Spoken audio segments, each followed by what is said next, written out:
ইন্নাল হামদুলিল্লাহ ওয়াসসালাতু ওয়াসসালামু আলা রাসূলিল্লাহি ওয়া বা'দ। সম্মানিত প্রিয় উপস্থিতি, আজকের এই ভিডিওতে আলোচনা করব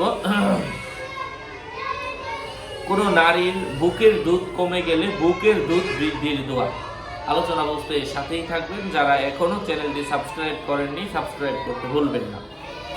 যে সমস্ত মায়েরা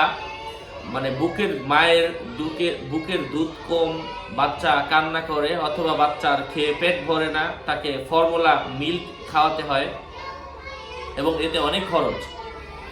তো আপনি কোন আমলটা করবেন কোরআনের হাদিসের আলোকে আলোচনা বুঝতে সাথেই থাকবেন। যারা এখনো চ্যানেলটি সাবস্ক্রাইব করেননি, সাবস্ক্রাইব করতে ভুলবেন না।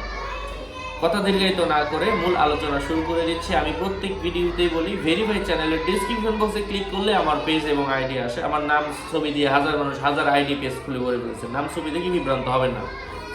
যাই হোক, বুকের দুধ ছাড়ানো, মায়ের বুকের দুধ বৃদ্ধির জন্য প্রত্যেক দিন মায়েরা ফজরের নামাজের পরে সূরাত আল ফাতিহা পাঠ করে নিজের উভয় স্তনের মধ্যে একবার ফু দিবেন। অতঃপর আপনি কোরআনুল কারীমের আরেকটা সূরা রয়েছে,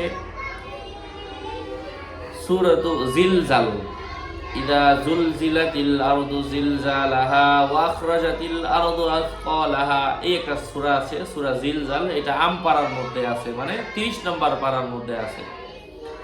এই সূরাটা একবার পরে একবার ফু দিয়ে দিবেন। যদি কমে গিয়ে থাকে, কোথাও আটকে থাকে, এটা আল্লাহ পাকের অশেষ রহমে নহরের মতো প্রবাহিত হবে, ইনশাআল্লাহ নদীর মতো আসবে। 3 নাম্বার কাজ হচ্ছে আপনি 11 বার দরুদ শরীফ পড়ে একবার ফু দিবেন। আস্তাগফিরুল্লাহ 75 বার পরে একবার ফু দিবেন।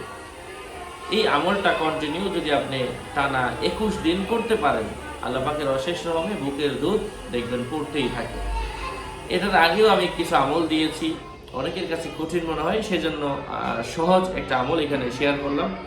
যাই হোক, আপনাদের মঙ্গল এবং দীর্ঘায়ু কামনা করে এখানে শেষ করছি। দেখা হবে অন্য কোনো এপিসোডে। আসসালামু আলাইকুম ওয়া রাহমাতুল্লাহি ওয়া বারাকাতুহু।